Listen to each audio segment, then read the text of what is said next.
Hello everyone, this is Timothy Mark. We're going to have to actually call Alexandria today because she is on a road trip.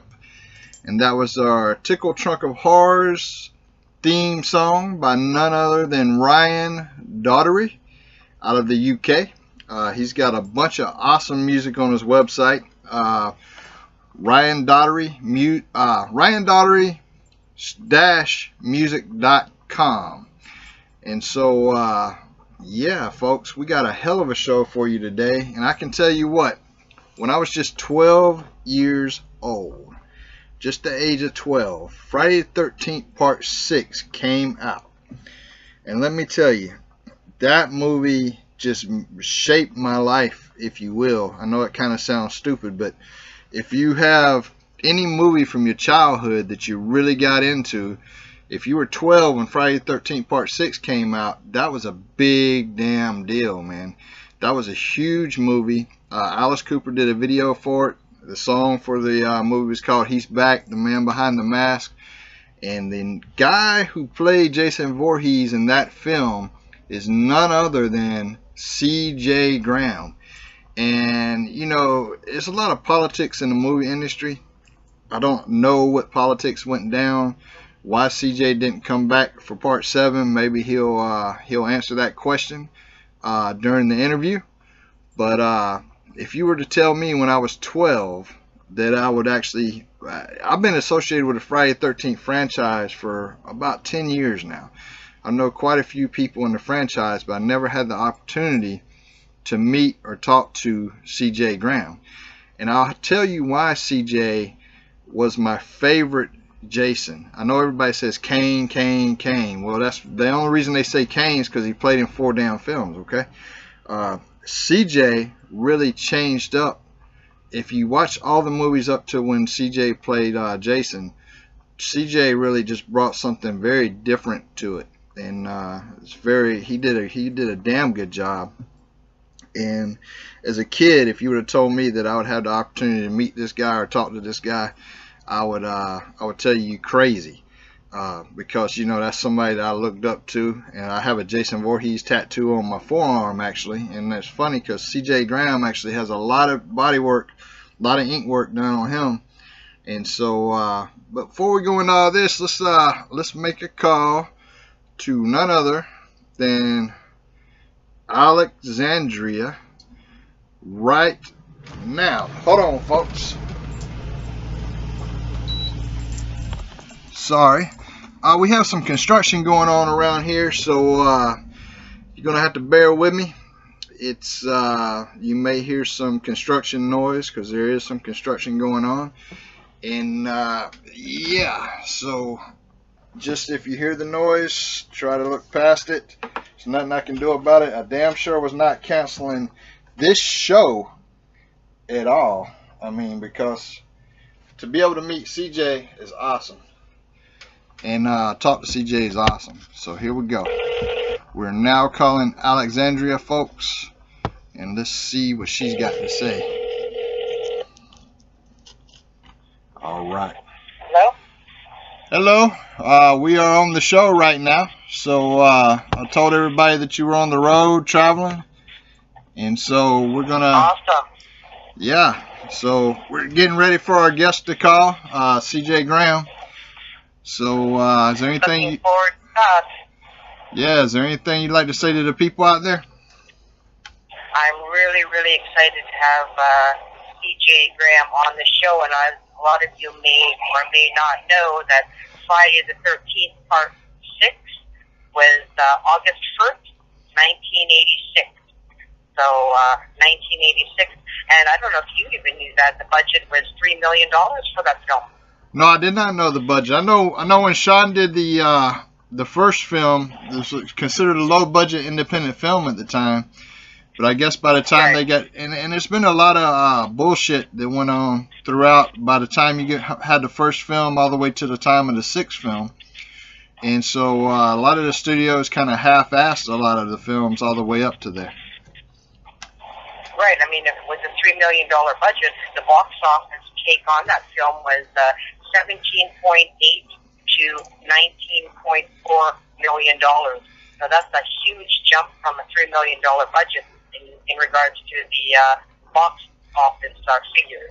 And I equate that to the fact that they did not really push the film like they should have pushed the film, because I thought it could have been much higher than what they made with the $17 million. I mean, these studios that had control of it, they really sucked. Well, yeah, and then when you think about it, I mean, pushing the film, they really should have pushed the film, and the only reason why I'm saying they should have pushed it is because this particular film, they wanted to take it in an entirely new direction, and the direction of an old Universal Monsters movie, and it was the 1931 version of Frankenstein. So if you're going to take a film on a whole new direction and trying to regain or gain new fans, that kind of puts it into another perspective as well. And because they said that this was the first film really in the series to receive favorable reviews by a lot of the fans.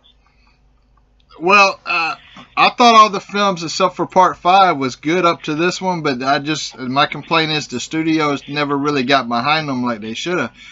By the fans, because I'm a true fan, which means that I actually know the real story that a lot of the directors didn't even know when they were shooting the damn films. The directors never realized that in Part 1, Jason drowned, but he did not die. A lot of people can drown but not die, and by drowning, it can give you further brain injuries. Yeah, that's a whole different ball game, and like I said, a lot of true fans, like you're saying, don't know the difference between. And I really think I like the way they've done the collation, or how they've attached it to the freak electrical accident or lightning bolt that kind of resurrects Jason, back to life, and then the terror again begins. So I think Part 6 really took it on a whole different direction, and I think it's a great film. Yeah, it's definitely a great film. It's not the fans that didn't understand. The true fans, they understood, but what the directors didn't understand. And the problem is, you kept bringing in these directors that had different ideas about Jason, and he didn't get killed until Part 4. And in Part 5, his ghost appears. And in Part 6, which C.J. Graham played, is the first time that you have the dead Jason coming back to life, which is the link to the Frankenstein story that you were talking about. Is because you have he comes back to life with electricity after a rod's been rammed into his body. And to me, I think that was ingenious to link it to the Frankenstein. And it's a shame when you have directors that really are sort of lost their way on sort of a series on a cult classic. Yeah. And especially with Freddy versus Jason, I would have liked to have seen CJ come back for Part 7. I don't know why they cast the smaller guy, Kane, to actually be in the film and play Jason. But when they did Freddy versus Jason, if they didn't want to use the little fella, Kane, and they wanted a bigger guy, which they picked Ken Kurt Singer, they could have actually went back and got CJ again, which I thought would have been a good matchup. Because at that time in 1986, Freddy Krueger was big and Friday the 13th was big, so Jason and C.J. Graham and Robert Englund would have been a good matchup. Right. That's another prime example of you've got a good thing going in Part 6, and then they got to screw it all up and have a different actor. I'm not saying anything negative against that actor, but if you got a good thing going and a good mix point, leave well enough alone. Yeah, exactly. And so, I'm not saying nothing bad about Kane either, but I just thought that CJ was the right guy to continue the series, especially when I was 12 and this movie comes out. A lot of people's life changed around the age of 12, so this was definitely a big influence on my life for sure. Well, yeah, and a lot of people's lives, it's a cult classic, and really, people grew up watching, these films, and again, like I said, you start tampering with ingredients that are really working. You're really kind of playing with fire, and you're rolling the dice on how, the fans and people are going to perceive it. Like I said, with all these series or different movies that have different parts, I mean, you start tampering with it, and people get pissed off, and I mean, you're ruining a good film. I mean, they're all geared up for part 6, and then you're changing the individual that plays the character, and it kind of just puts a negative spin on it in my mind. Well, the script for part 7 was really good. It was a darker film, which was really good. So I liked part 7. It's just I guess they wanted a smaller guy to play Jason. So yeah. Based on what? I mean, who knows what goes through producer and director's mind? I mean, why would you? I mean, maybe the guest can give some insight into our listeners on why that happened. It's hard to say. Yeah, when CJ calls, I'm definitely going to ask him that question about, what exactly took place, what exactly happened, why the change, which a lot of people didn't really like, even though people go back and you think about Friday the 13th, you say, a lot of people say Kane, but really CJ thought should continue the series. And anyway, so how's your trip going? It's almost first leg of it, so that's I forgot to tell you that I don't know if you told the listeners that I had won that signed Ouija board, but I just got confirmation. Did you know that was the signed Ouija board, or the Ouija board that Ian Barrow of Residential Haunting did in the documentary? He mentioned that in the podcast. No, I did not know that. It's that's pretty interesting, and so the listeners can understand what happened was there was a contest, and all you had to do was retweet a tweet, and then you were eligible to win a Ouija board or a watch. Well, Alexandria won a Ouija board, and so just simply by retweeting a tweet. So if you see a tweet and they say retweet the tweet and you can win, it's real, because I think there was something like 6 or 7 winners. Yeah, there was, like I said, and like how kind of strange that a guest that we had on a podcast had used that Ouija board, and he had sent a message. He said, "Too bad he didn't know, and he would have signed it himself for us." Oh, you talking about Ian? Ian actually used the Ouija board? Yeah, that was the Ouija board that Ian Barrow used, and he has a documentary. Oh yeah, and then they used it in the film. What's the name of the film they used it in? I can't recall. I have it in my notes here, but he just said that he mentioned that documentary on the podcast when we had him on Residential Haunting as a guest, and that's the one he used. Yeah, and I know the Ouija board's supposed to be in some film that you won. It was a prop in a film, but it's actually a real Ouija board, but it was used in a film called Ouija something or another. I can't. I don't know the name of the film, so that kind of sucks. Well, that's the documentary that Ian Barrow did.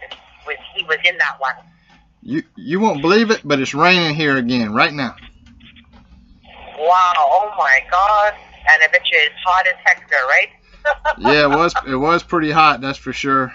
And so anyway, I'm gonna let you continue on your trip there, and I'm gonna go ahead and get the podcast finished here. Okay? Okay, I can't wait to hear it.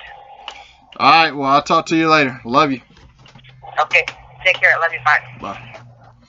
So yeah, folks, that was Alexandria. She's usually does the show with me, but she's on a road trip today, and so it's ironically enough she had to miss the CJ Graham show, which I know she hated. But I'm super excited. I'm super excited because yeah, man, I'm a big damn fan, man, and so. And I know most of you listening are clicked on this podcast because y'all are fans too. So what we want to talk about is a little bit before CJ calls here. And he'll be calling in a few minutes, folks.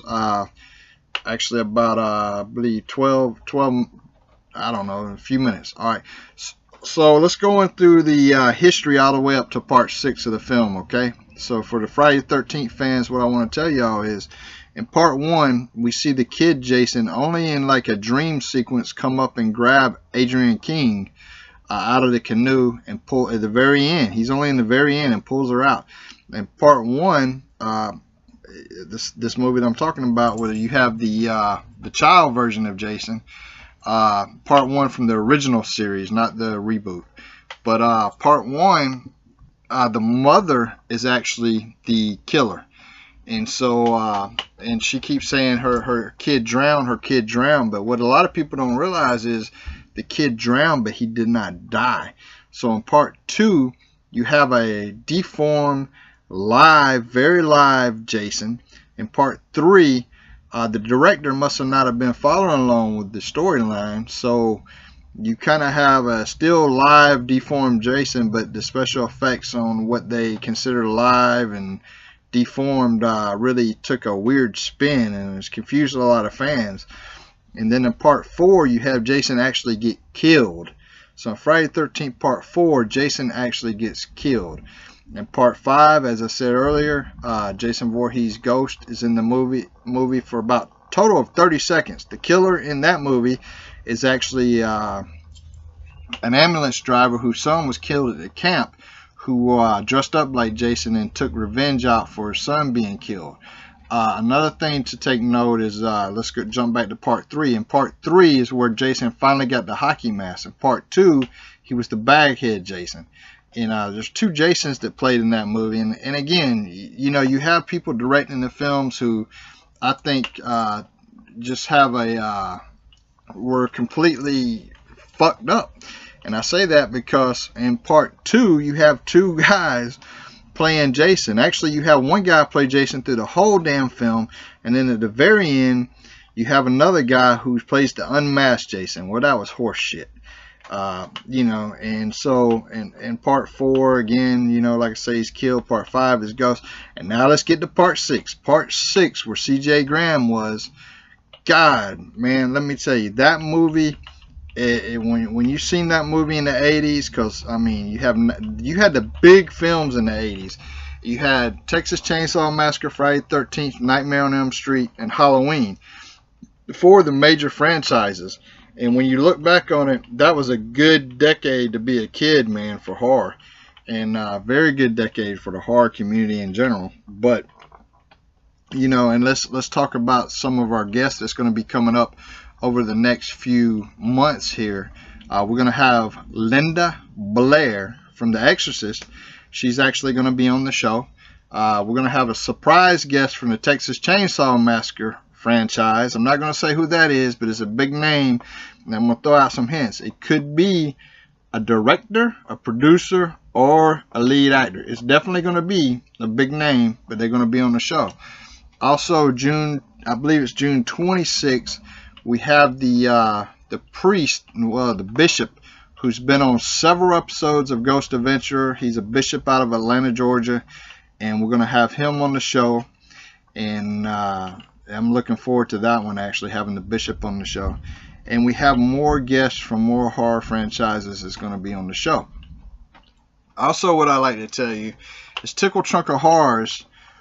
We recognize in the community, there is, in the medical field of the United States of America, there's people who are dying unnecessarily. And I'm going to say that because the people that are dying unnecessarily cannot get proper medical treatment here in America.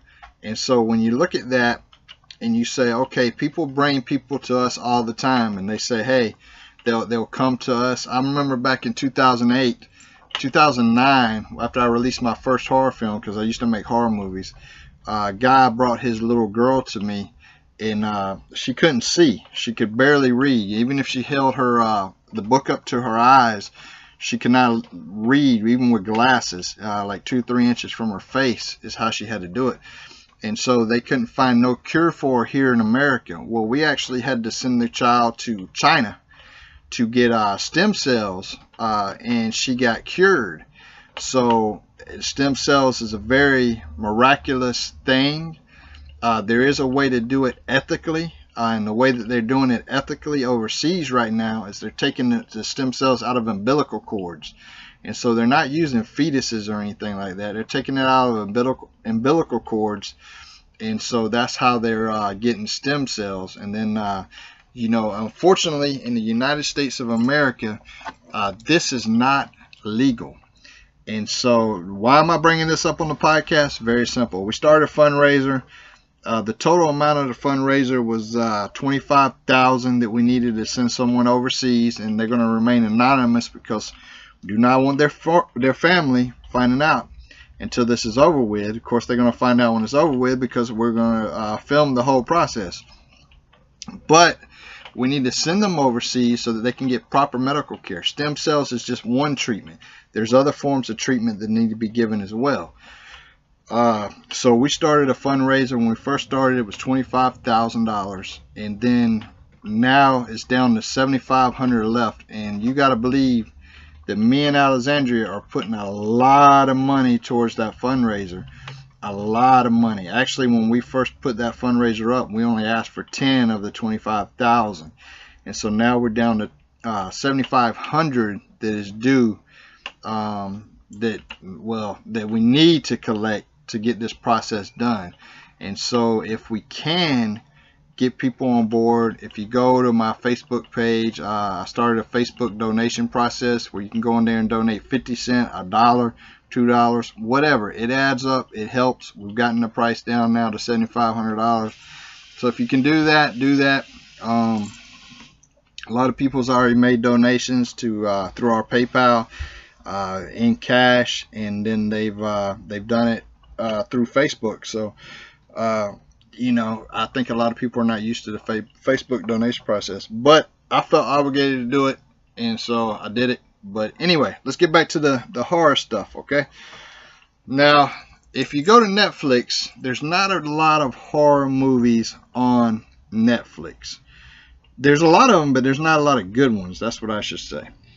And so there was a movie called Six Souls. If you get a chance, check out the movie called Six Souls. A very good movie. You know, I really liked it. It was, you know, I don't want to spoil it for y'all, so I can't tell y'all much. But if y'all looking for a good horror film on Netflix, if you have Netflix, do that.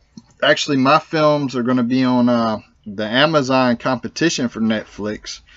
If I can figure out how to do the damn pictures. You know, I'm grandfathered in because I've been renting my movies on Amazon ever since 2009, and so I got grandfathered into the program. But so I got 2 of my films already on there, but they wanting me to upload more films, but the picture process is so damn complicated. Like, one of them was supposed to be a 16.9 or something ratio, and I'm really not that good with making them, so, but I figured out how to make that one. Then the other one's supposed to be a 3.4. Well, hell, to make these damn things, you have to have special apps, and I'm still trying to figure it out. So once I figure it out, there'll be more of our films, and because we are World Paranormal Research Society, so there'll be a lot of paranormal investigations put on there for y'all, and things of that nature. We got a lot of stuff that's just sitting around that we're waiting to get up. So you know, we've been very busy.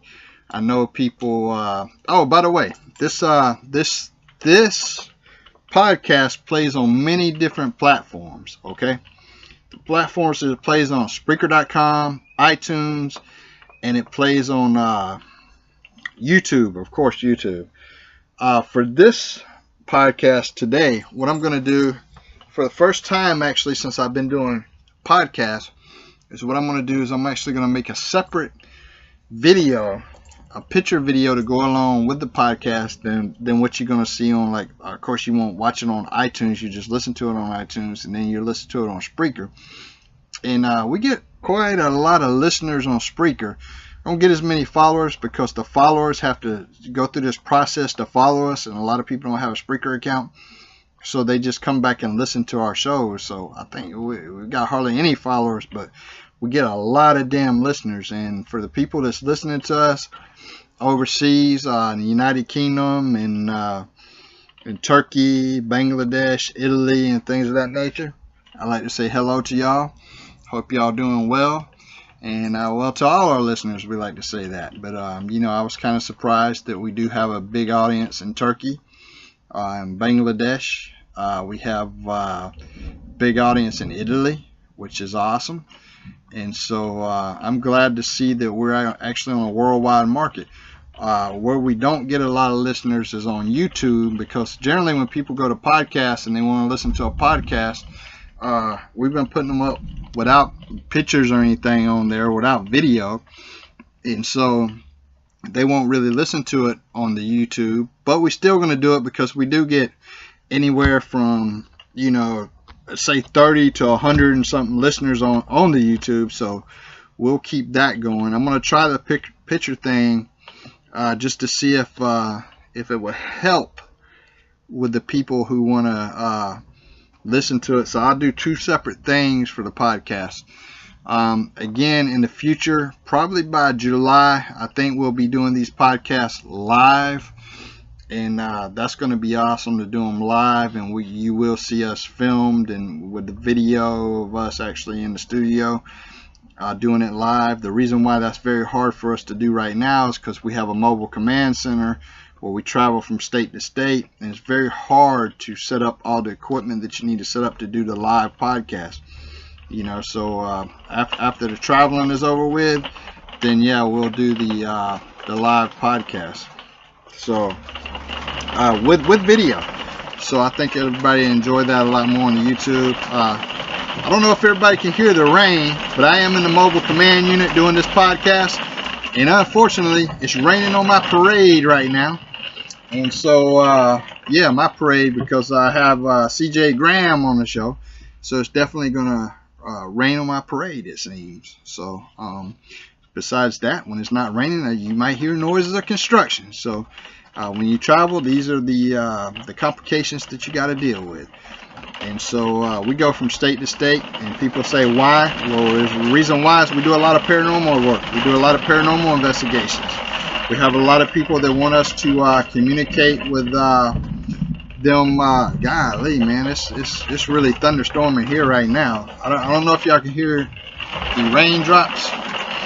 What's that guy from the movie Butch Cassidy and Sundance Kid? God dog, some raindrops falling on my head. Yeah. Well, they're not falling on my head because I'm inside. But again, we're in the mobile command unit, so it's not really soundproof because it is a mobile command unit. And again, we travel because we do paranormal research, and I'm getting ready to shoot a film called Cannibal Fever this fall. And so with the Cannibal Fever film, you know, we're gonna have some amazing names from the horror industry in the film, so y'all have to wait to see that one. As a matter of fact, I think it's gonna be pretty much an all-star cast, so I'm really super excited about getting that one filmed. Also, there's gonna be a magazine coming out, the Morgue at Midnight magazine is going to be coming out in July 1st. Actually, it'll be the first issue of the magazine. It's going to be filled. I don't know if this rain's drowning me out or not. I have no idea.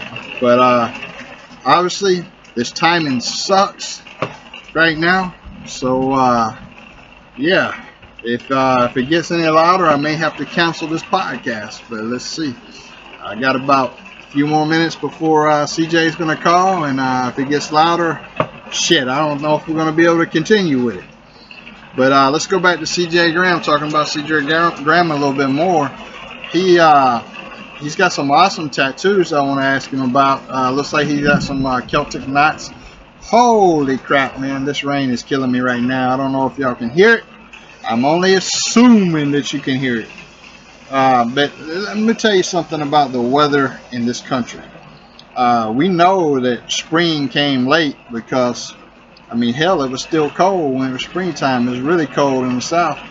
And so it's been off and on raining here for the last 3 days. Is where it's here. I can't tell y'all because guess what? We're traveling, and we've had a couple incidences where people showed up to our locations. They could find out where we were, and they showed up to the locations. And yeah, we do deal with those types of problems, even though we're not as big in the industry as we'd like to be, but we're getting bigger. And but we do have a small fan base that will follow us around and just show up.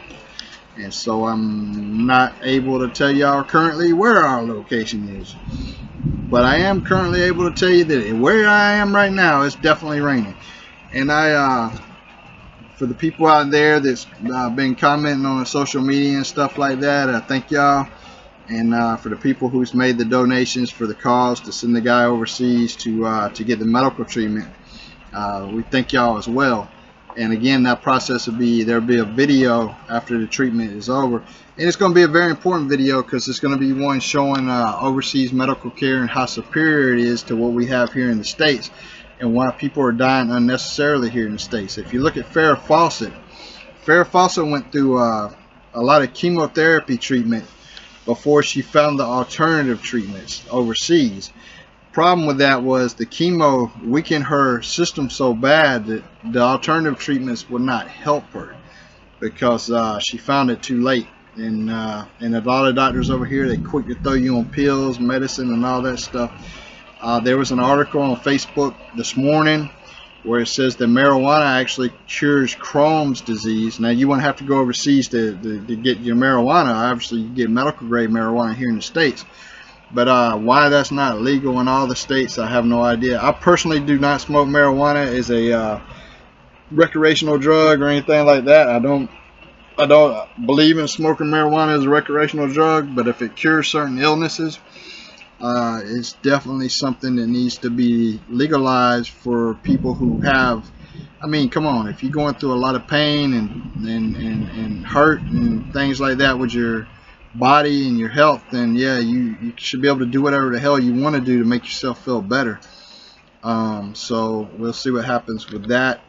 Even if it was legal, I would never smoke it.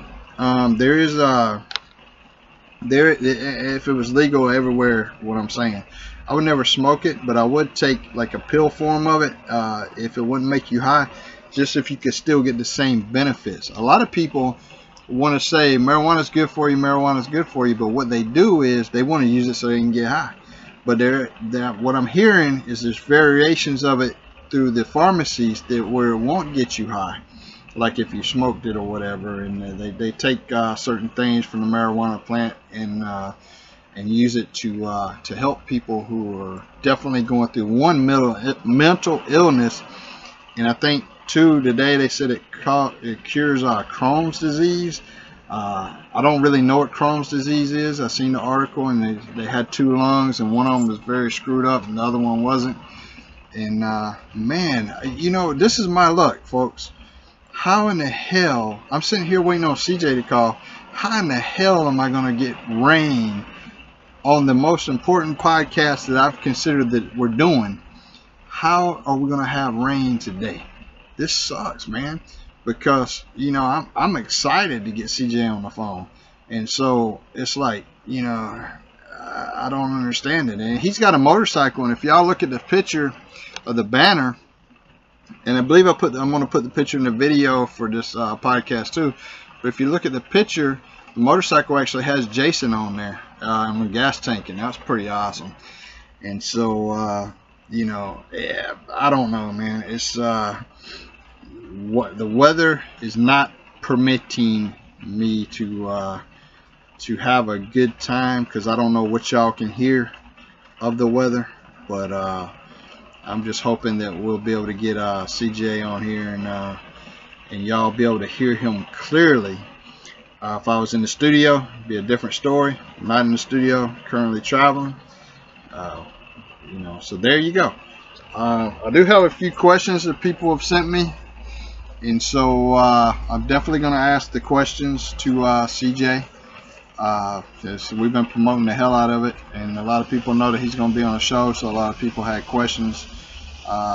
Alexandria had a question, of course, and then my son Michael had a question as well. Well, actually, Michael had 3 questions, and because of my son, I'm going to ask all 3 questions. And so, you know, my kid is a very, he plays the video games. Anybody who's my age and has a son, y'all probably went through the fact of your kid wants to play video games all the time. My son's definitely a video game maniac, so to speak. There's 2 things he is. He's a pizza eating maniac. He's a video game eating maniac. Not eating, but playing maniac.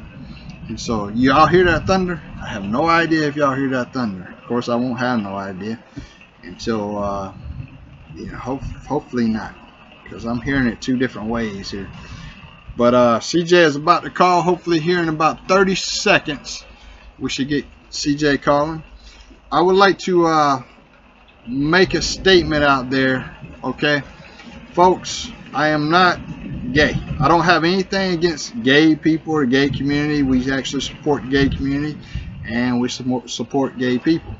But what I would like to say is I've been hit on over the last couple of weeks by a lot of dudes. And I have to say this, I'm flattered that y'all compliment me and everything like that. That's awesome. But I have to put it out there. I know Alexandria told me not to mention it, but I'm going to mention it. And I am not gay, man. And I have nothing against gay people. I have nothing against the gay community. We actually do a lot of activism for the gay community rights. But, you know, it's just like, you know, please don't send me no, if you're a guy or a girl, don't send me any naked pictures. I get naked pictures from both guys and girls. So if you're listening to this, I really don't need to see what your penis looks like. I don't want to know. I don't care. I don't care what your penis looks like. You don't have to send me those pictures. But you know, and again, me and Alexandria are activists in the gay community and things of that nature. So I think maybe people think one way.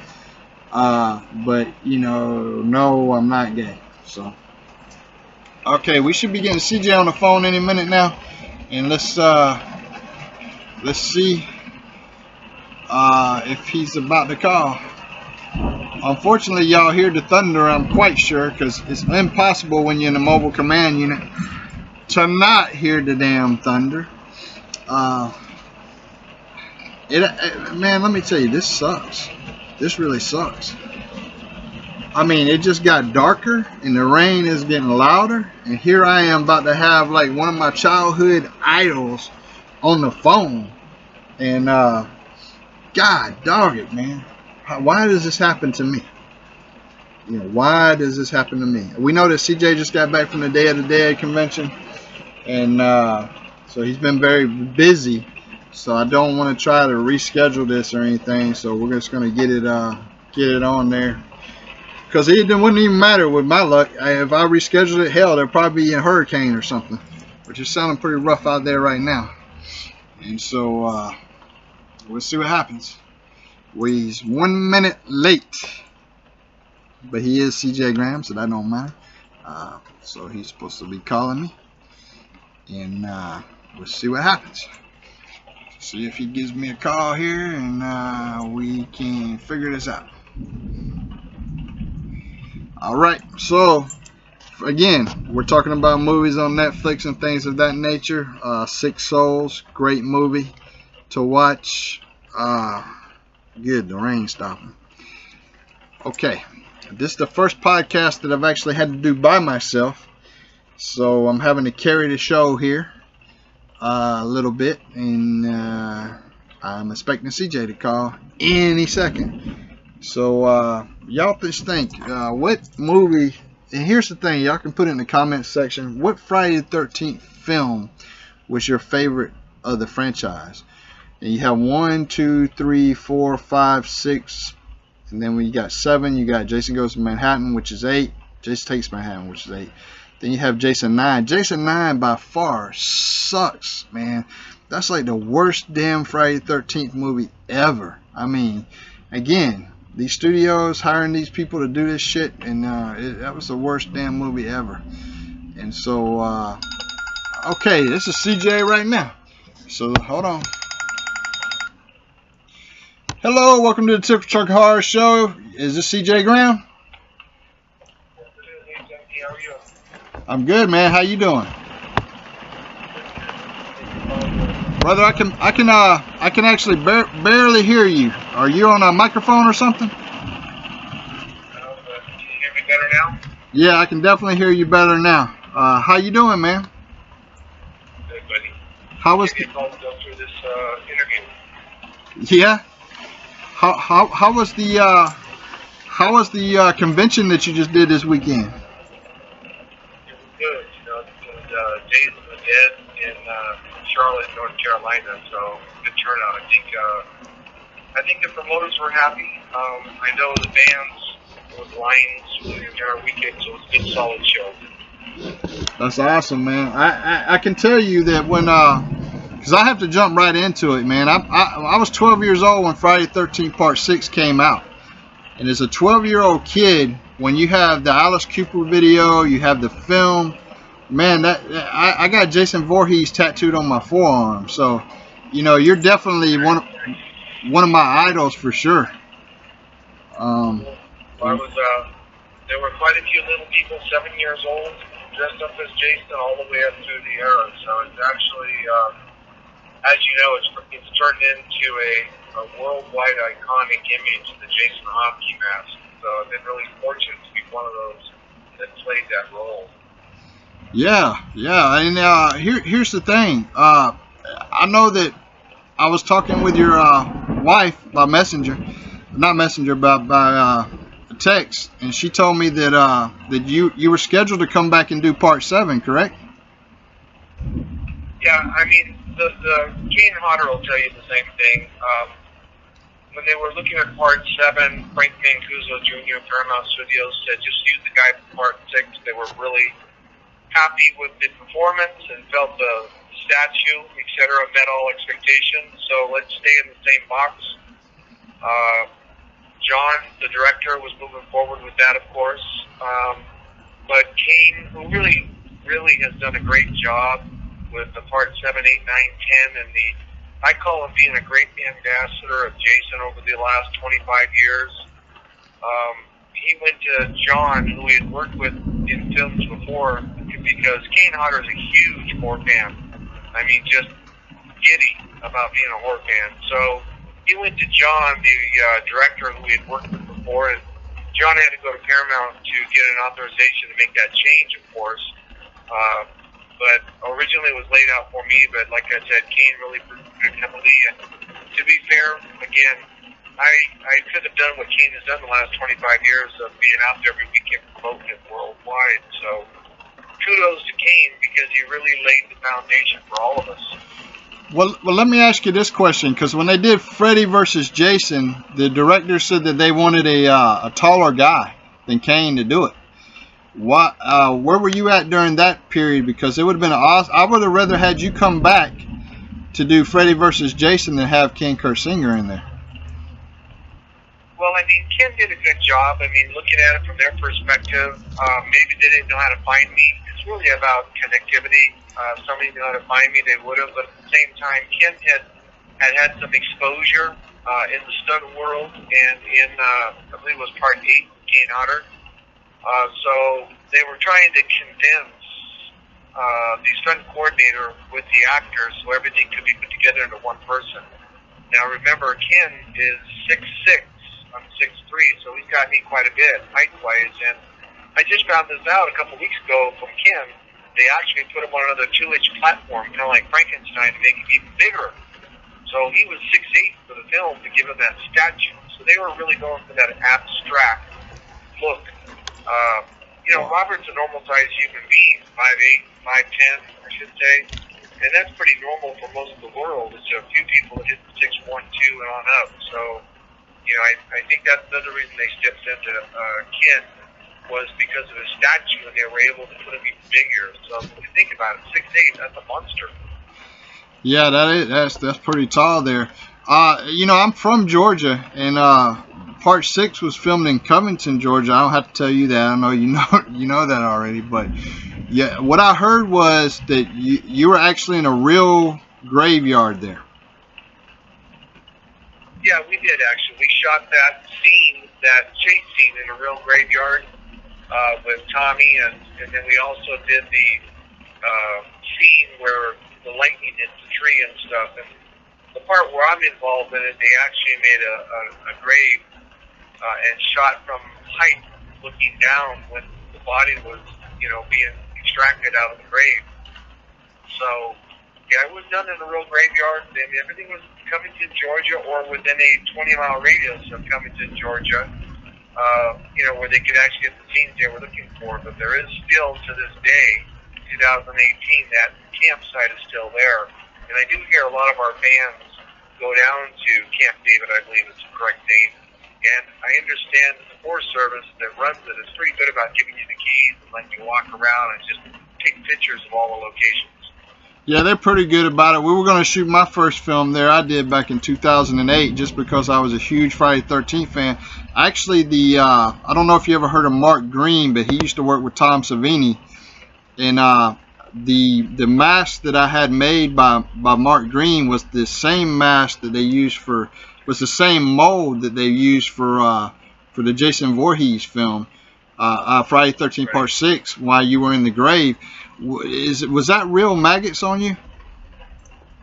Yeah, well, let's be fair, because I don't take credit for stuff I don't do. The actual maggot scene, that's not my eye. That's a second unit shooting. Chris Swift is his name. He was one of the special effects guys working on me. I was on set. The second unit wanted to try to get that shot done. So Chris volunteered his eye for those maggots. So those are real maggots, yes. But Christopher Swift is the actual guy whose eyeball was exposed to the maggots. And while they were shooting that, they had what they called a maggot wrangler with Q-tips keeping them out of going inside his eye. Oh, that's awesome. What about the out of that movie, what was your favorite scene to shoot in that movie? Well, my favorite scene may not be a big gory scene, but it was my very, very first scene. And to me, it has, significance. I had never been in the wardrobe. I'd never done a film or never been in stunts. And all of a sudden, they had the mobile home shooting behind Rocky. And Jason has a POV point of view where his side profile steps into the film, if you recall, turns, and then, kind of gives that nod of curiosity and starts walking towards the mobile home. So it's my backside. That was my very, very first scene. That's the one I've remembered because of it being my first time on camera. Now, yeah, I remember one of my favorite scenes is when you're on top of the RV and it's on fire. That was awesome, man. That's become a very popular, iconic scene because the panel I did recently, somebody asked about that. And once they flipped the mobile home, I went back and got inside it in full wardrobe. We just took the hinges off the door, laid it back in position, and I stood on a box to get some height. I squatted down like I was doing squats at the gym, and I hit that door full force with both fists closed with my gloves and wardrobe, and that damn door just went flying. And it wasn't a fake door, it was a real door. So I guess adrenaline was going, and when I hit it, it just flew, which was perfect. And then I took 2 steps and was able to step up and out without stumbling or losing my balance. And then I just walked to the corner as I was instructed by the director, Tom McLaughlin, and struck a pose, so to speak, and it's become somewhat iconic. Yeah, it's definitely one of the more iconic scenes from the film. Actually, that store, I don't know if you remember that general store where they make the phone call in the movie. Right. That store is actually, a few years ago it was for sale. And man, that's how big of a fan I am of the film. I wanted to buy the store just because of the film, which was crazy. Cool. But I have some questions for you here. You have a young kid in Georgia. I'm not actually in Georgia right now. He sent me 3 questions. His name's Michael. And one of the questions that, and I don't play video games, but one of the questions that he wanted me to ask you was, if you play video games, what's your favorite video game? Well, I don't play them, but I'm familiar, Michael, with the Jason video game that came out, I believe it was in May of last year now, and it's had a significant impact on the culture of the Jason fans. One thing that's kind of nice is a lot of people are defaulting to the Part 6 in the game, and one of those reasons, I hope is because we got a good character, but I really think another possibility is Part 6 is the only Jason that has a Batman utility belt. Yeah. So, with that being said, I get to have a web belt that has a machete, a hunting knife, darts, and a spear that I took out of the graveyard. So I kind of come with full weapons in that series of the video game.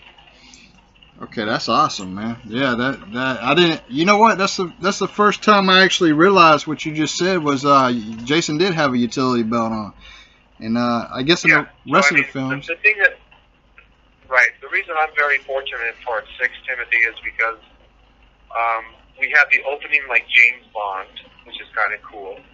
Comes back to life like Frankenstein of the 60s, kind of neat. Has the utility belt like Batman. Has a Hall of Fame rock and roll icon, Alice Cooper, doing the music. And still has the Abbott Costello twist of humor from the 50s.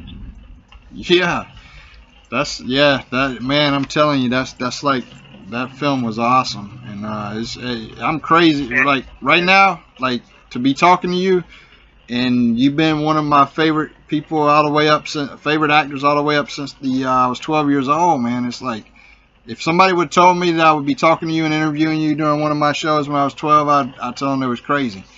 Because, right. But here's another question that I have. Go ahead. Hey, CJ, go ahead. Yeah, what's the question? Oh, the question is from the same kid. He sent in 3 questions, and one of them is, what's your favorite food? My favorite food? Yeah. Hey, straight up, my favorite steakhouse is Outback. I love steak and baked potatoes. I'm pretty straightforward as far as my eating habits, but I've had the pleasure of eating some pretty expensive steaks in my life. But my favorite steak is Outback. I would go to Outback every day if I could and have a steak with 2 baked potatoes and some butter, and I'm a happy camper. Have you ever tried the Salt Lick in Texas? No, I have not. But the Outback, the thing about the Outback is because there's usually an Outback in every town, so I can always find consistency. Oh, but, yeah. I do like the Outback. I'll always be an Outback fan no matter what.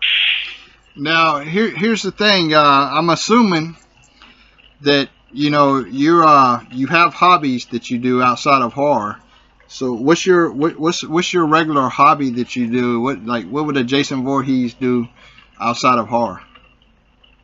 Well, here's a good example. This morning, I spent 2 hours on an ATV chasing 10 cows off my property that broke the fence, the barbed wire fence, and got in, and was eating the hay for my horses. So the first 2 hours of my morning was rounding up cattle to get them outside of the fencing area, and the last 2 hours before I called you was working on a barbed wire fence to put it back up. So, my hobbies really are, I've got some horses. I do have a rather large ranch. I enjoy riding my chopper. I've got a real nice custom chopper. I enjoy motorcycles. So, boating, I've got a boat, so I like to go out and ride the boat, goof off. My wife and I both enjoy bass fishing when we get a chance to get out there. And hopefully, this next year, I'll get a chance to do some deer hunting. Hopefully, that doesn't offend anybody out there, but hopefully, I get a chance to go out and chase some deer. We'll see what happens. That's awesome. Let me ask you this question. Now, you talked about your motorcycle, and I've seen it, and I actually talked about it before you called, and I noticed that you have on the gas tank Jason Voorhees. You have Jason in there. Like, who did the paint job for you?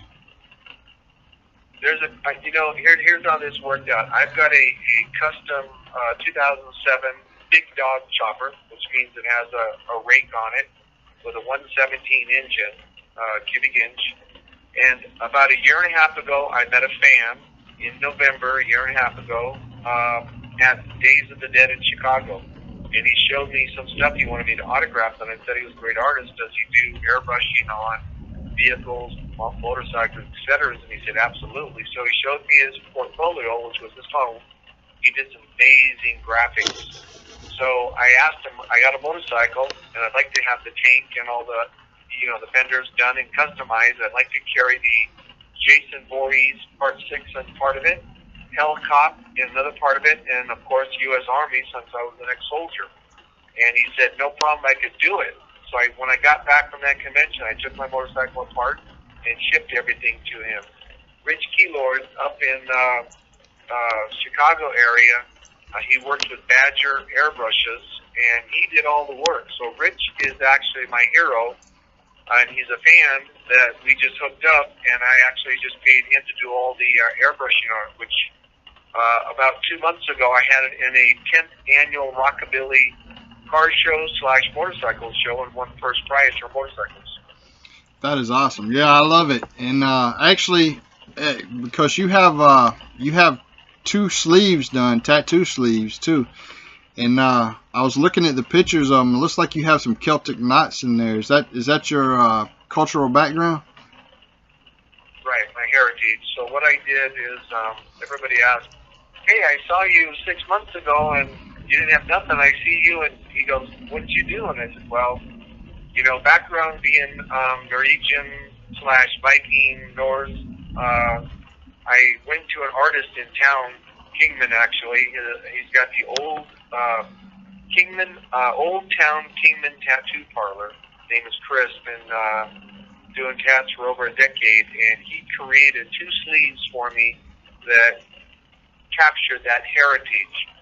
So every Tuesday at 3 o'clock, I was sitting in his chair for about 4 to 6 hours, respectfully, for about an 8 to 10 week window. Wow, and they look awesome, man. They look awesome. Actually, Alexandria is Celt too, and she's not able to be here with us today, but she did leave me a question for you, and she's currently traveling. But the question is, what was it about the Jason character that drew you to the role? Honestly, it wasn't the role or anything, because to be fair, no one knew what Jason would become today when it was done 30, 40 years ago. Tom Savini, Sean Cunningham, Richard Brooker, none of us. Ted White had no idea. I mean, Ted White's a good example. He did it in part 4. He will tell you he didn't want his name connected with it. He's done over 200 films, worked with John Wayne, Clark Gable, and he still can't believe it. He's 92 years old, and he's famous for being Jason in part 4. So I don't know if any of us can actually say we're connected to it or what drew us, with the exception of Kane Hodder, who was a huge horror fan. So I'm going to speak for myself and the 5 people before me. I think it was just a matter of, hey, it's a part, let me do it. It's work. Sounds cool. And, 30 to 40 years later, we get to be part of a very special group of guys that put a hockey mask on, or Steve Dash, who wore the bag, or even Ari. He was just a kid, 12 years old roughly, and he had maybe 8 seconds in the movie. But he's the first Jason, technically. Let me tell you a story about Ari Lehman. Okay, that's who you're talking about. It's Ari Lehman. Let me tell you a story about him. I was in the military, and I was on a deployment. And when I was on the deployment, I was already associating with Ron Milkey at the time, who played Officer Dorff in the first film. And Ari, I got hooked up with him some kind of way, and he was going around, and he said something about one of the guys that played a Jason. And it ended up being such a bad argument that he ended up calling the military police on me. And I don't know if he will remember that or not, because that was back in 2005, I believe. But, yeah, that's what happened. Ari has had a good life, and I would never speak out of turn, but I'm going to say, I would say in front of him. He's had a pretty good life, enjoying life. He's been on both sides of the street, so to speak. He's been in several bands, worked really hard. The last few years, he's been a great pro, and he's working diligently with a group, a nonprofit group up in Chicago. So I'm sure he had some bumps along the way, is what I'm saying, but at the same time, he's a completely different, amazing person today than he was 5 years ago. Yeah, I mean, don't get me wrong. I respect him a lot, and I respect everybody in the franchise. It's we had a bad argument, and because it's such a film that I'm so attached to. It was such a franchise I'm so attached to as a fan, a horror fan. But let me ask you this question: what was because we already talked about the best scene for you, but what was the worst moment of filming that Friday 13th? Part 6 Jason Lives film for you? Tim, I don't really have one, and I'll tell you why. I know some people like to make the interview and come up with something. Oh, we did, but I was so in awe, just having fun doing it, enjoying it, and I was working. And to me, it's a job to go out there and do what you're told to do, perform. It's no different than being in the military. You get your orders and you march. You do what you got to do. So I didn't really have any conflicts or anything. In fact, I was really fortunate. Now, one of the harder nights for me, and that's a good way to answer that question politically, would have been the night that we were in LA and we were breathing off regulators. We were in a diving pool, which meant we were chained down 20 feet deep all night long shooting. It did get cold, but I will tell you, and Tom will tell you too, Tom McLaughlin, that I was just wearing wardrobe. After a while, you just become numb to the water. But the safety divers that were wearing small wetsuits started complaining about 3/4 of the way through the night. They were getting cold being down there all night long because your body starts to, get really where it's not responding. Well, I was at least working, but at the same time, once my body got to a certain period, I just became numb to the whole situation. So it was a challenging night, but there was a point where after several hours, Tom made us get out and call it a night because it was just, honestly, the divers who were wearing wetsuits are cold. Obviously, the actors are freezing their butts off with their normal job. So, at the end of the day, like I always tell people, I'd like to say I did my job, I performed it, and I'm hopeful that most people will agree that I did a good job. Let me ask you, that scene with you being chained down under the water, I had no idea that y'all filmed that, and you said you filmed it in LA? Yeah, the water scenes in the movie are actually 4 different bodies of water. So the first body of water would be that Norman Lake, Agnes Lake, at the camp in Covington, Georgia. The second would have been the 20-foot pool. The pool next to the 20-foot pool was a 5-foot pool, which is still an Olympic pool, standing about waist high, or about waist high in water, maybe 5 foot. And we did a lot of work in that, the fire burns, and the boat being on fire and stuff. And then last but not least was the very last scene where the boat could see my face underwater and the propeller come into it. That was shot in Tom McLaughlin's mother and father's pool in the backyard of their house in Los Angeles. Wow. Yeah, I had no idea. I thought it all was filmed in Covington. So, yeah, that's pretty awesome to hear that story, that background. As far as because you like you mentioned, you did Hell Cop. As far as Hell Cop, what for a lot of people who haven't seen that movie, is that on Netflix or can you get it through Amazon?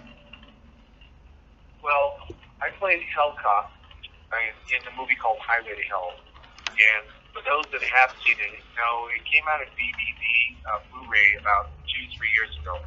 The challenge with that movie, and I think it would have been successful from a promotional perspective, but when the film was done in Cannes, put on the shelf, ready to go out for distribution to theaters, unfortunately, Himdale, which was the company that owned it, bankruptcy.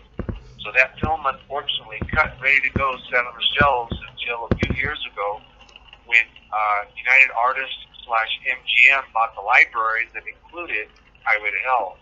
So they threw it out on Blu-ray. But I think it could have been successful. Christy Swanson was in that, Buffy the Vampire, Chad Lowe, Rob Lowe's younger brother, Patrick Burgess, who played opposite Julia Roberts, sleeping with the enemy, the husband. He was the devil. So there were a lot of characters in there. There was a rock and roll singer in the 80s, Lita Ford, had a small part. And the special effects and makeup inclusive, I think there would have been an opportunity for that to carry on to maybe a part 2, part 3, but since it never got distribution in 90 or 91, it just still it sat dormant. Now what we have is just what could have been. Well, I mean, y'all could go back and and make it. See, I definitely want to check it out just because of everything you just told me, man. I had no idea because Lita Ford was big in the 80s, and you have Lita Ford, Patrick Bergman. I mean, Chad Lowe. I mean, it seems like it could have been a good franchise, It could have been a nice franchise. Unfortunately, without the distribution. And now, at the end of the day, it wouldn't work today because even if you went and shot Highway to Hell Part 2, obviously Chad and Christy and everybody has gotten older and stuff. I mean, the benefit that I have playing a monster with a hockey mask or prosthetics, you really can't see me. As long as my physical structure remains the same, I can put on helicopter, I can put on a hockey mask right now and do the role. But as an actor, where your face is being shown, you're obviously maturing as you get older, and your look is going to shift, and people are still looking for the one, and they don't get to watch you grow up in the movies. If you come back now and do something, they go, hey, what happened? Well, it's been 30 years, guys. Nothing happened. But I wouldn't, like I said, I couldn't do a helicopter if I still didn't have, which I'm pretty confident I do, the physical structure. I'm still the same size. I mean, when I did Jason on helicopter, I was 240, 241, 242, and now I'm 245, 246, 247. So I'm still within that package range. Now, distribution-wise, I'm still the same size. Shoulders, my waist is the 36. But let's just assume I kept the weight, but, it went to my midsection and I looked like the Pillsbury Doughboy or something. I couldn't don those wardrobes and do it. But as long as I maintain my physical structure, we, as monsters, and you don't see our face, can come back and continue a series very easily. Wow. Yeah, that's because you do look like somebody who spends quite a bit of time in the gym, but maybe you get that way from working with the horses and the cows. I don't know. Yeah, there's kind of a two-sided coin, so to speak. I mean, I take care of myself as much as I can, more than most maybe, but I always believe in longevity and everything in moderate amounts. So, I have reasonably taken care of myself over the years. So, hopefully we'll see. You never know. Let me ask you a question about your website, because I went on your website and you're offering machetes and you're offering the hockey mask. Now, is the machetes replica machetes from the film Part 6? They're actually real machetes.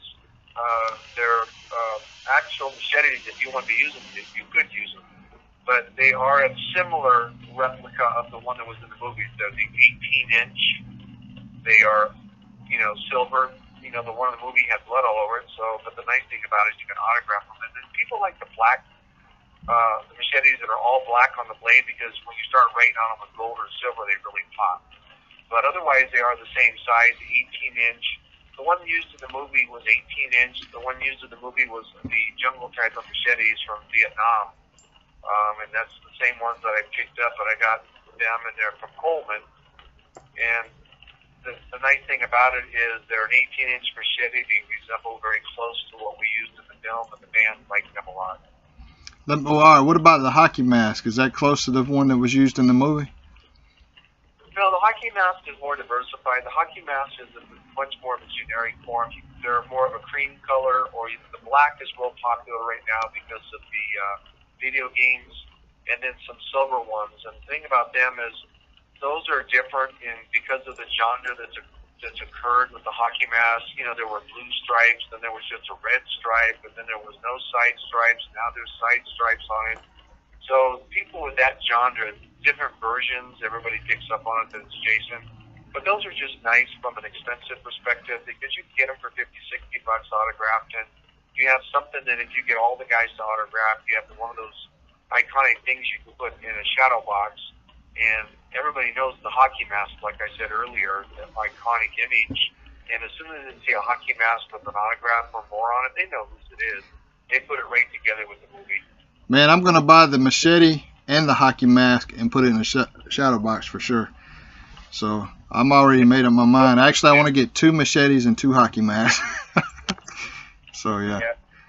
But, so, all right, man. So the website for people out there is Jason and then the Roman numeral 6.com. And you got a lot of great posters on there, pictures and hockey masks and machetes, and so that's awesome. I'm at a loss for words.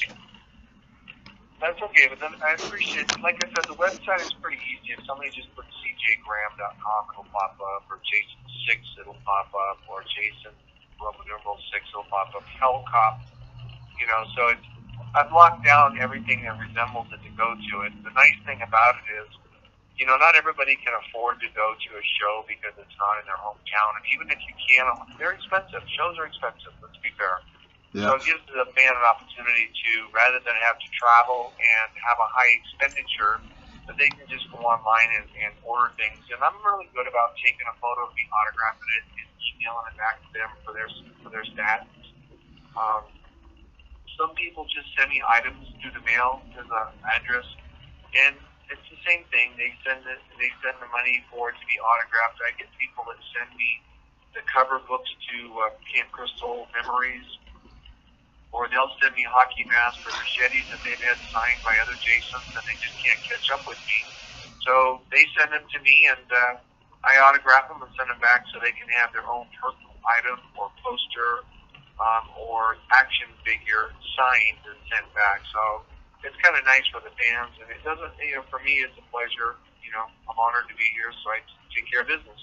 Hey CJ, do you have any action figures that you're going to put on the website, or no? No, I don't. I don't really go. You know, if you want to get into those types of things, so I always envy people that do it because that's called inventory. I do have some of the figures that were sent out. Oh my goodness, probably in the late '80s. The box with the CD, the DVD in it, and the arm in it, and they were numbered, if I recall, around 1,000 of them went out. I see them occasionally at a show, and I do occasionally see them listed where they're $400 or something autographed because they're such a rare item. But I don't really go through and collect the actual items or the action figures themselves. I just wait for fans to send them to me or bring them to a show. I have to ask you another question because as the guy who played Jason Voorhees, when you were a kid, what was your favorite horror movie?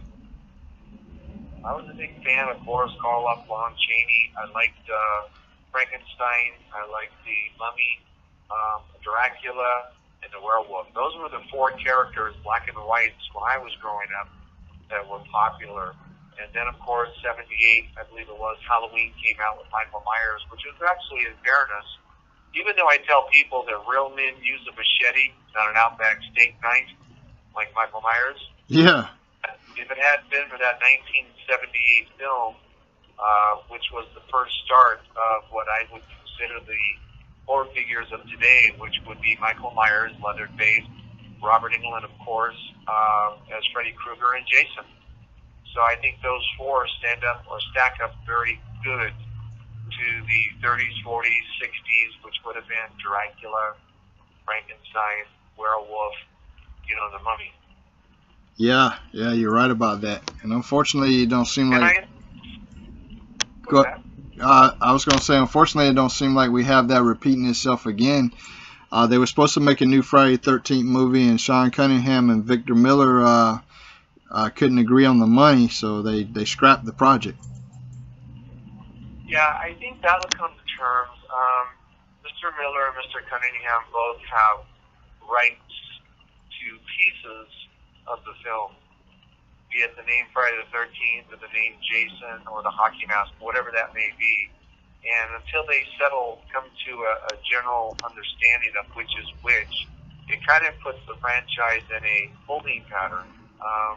I'm hoping maybe they could just shake a hand right now while they go through this process, put a film out, and, you know, go ahead and put the funds and the money into a trust, and once they come to a settlement, win, lose, draw, whatever, they can then extract it. But, you know, it's been since 2009, and you don't want to go too long, otherwise you can lose that role that they've been on for 35 years. So I'm hoping that, you know, Mr. Cunningham and Mr. Miller can come to terms and figure out what their differences are. And I understand business, so I do understand both of their positions and respect both of their positions. But they should remember the franchise should take number one. And if they could come to an agreement to do a movie, distribute a movie, maybe not touch any of the money until they come to terms of how that money should be split. At least they can keep the franchise healthy and in the fans' eyes. But we'll see how they do. That was supposed to be shot about a year ago, from what I understand. They were going to use the same camp as part 6 from what I understand. But we'll see what happens and how it plays out over the next year. We'll see. All right, CJ. Hey, man, I definitely appreciate you joining us on the show. And is any last words out there for the fans or no? Well, you know, I really appreciate the fan base. I mean, they're very loyal to us, all of us. I do appreciate a lot of people that, you know, do stick up for part 6 as being a premium part of the series. You know, I do get the biggest question I get now more than anything is, would I ever do it again, or would I play Jason again? And I think it's important to understand, I think that if the opportunity came up to me and I felt that I could deliver a product equal or better than part 6, I'd seriously consider the option. But honestly, if it wasn't a good script, I wouldn't want to step into a role that I either couldn't perform or a role that I would diminish what we did with part 6. So in the old days, you were looking for work, and today I'd want to make sure quality before quantity. But if the opportunity was in front of me and it met my expectations and I felt I could meet their expectations and the fans' expectations, I'd seriously take a look at it. Yeah, well, that's a good way to be. I mean, I can tell you, you damn sure put out a quality film with part 6, man. It's definitely a cult classic, and I appreciate you joining the show. Thank you so much, you guys. Take care of yourself, all right? Nice talking to you, and again, thank you for reaching out. Appreciate it. Nice talking to you. You have a good one. Talk to you later. Bye. So that was CJ Graham, and I can't tell you the nightmare of the audio right now, the audio situation that I just went through. I'm hoping when I listen to this that we can hear him. I've definitely had technical issues during this podcast. Not only did I have technical issues, but I had thunder and lightning. So I'm actually in hell right now. I just literally interviewed one of my childhood idols, and during the whole damn thing, I'm having technical issues with audio, and then I'm having lightning and thundering in the background. Plus, I got construction machines going. So this could not have been a more non-perfect time for me to do this interview. So I'm hoping for all y'all you can hear everybody fine, and you know, I'm just kind of frustrated right now. It was very difficult to hear CJ. I don't know if he was using a headphone set, or I don't know what was going on, but I'm hoping that it plays pretty good. I'll try to do what I can to enhance the audio. Again, I was having technical issues, so, but very disappointing for me. Not nothing CJ done. It's very disappointing for me because of the thunder and rain, and it's disappointing to me because of the technical issues. So, and believe it or not, folks, the damn sun's shining now, and we got off the phone with CJ, and the sun's shining, and it stopped raining. So you want to talk about luck? That's luck for you. There's other questions I could have asked him. I was kind of lost for words, a little starstruck there. I met a lot of celebrities. I've shot films, but you know, I even get starstruck over certain people. So, but I hope everybody enjoyed the podcast, and I don't know if I'm forgetting to say anything right now. I'm just aggravating, but yeah. So, with that being said, you know, I hope that the fan base, y'all enjoyed the podcast, and y'all keep coming back. But what can I tell you? That's it for me, folks. I now have to go back and try to enhance this audio and see how good I can get it. So later, bye.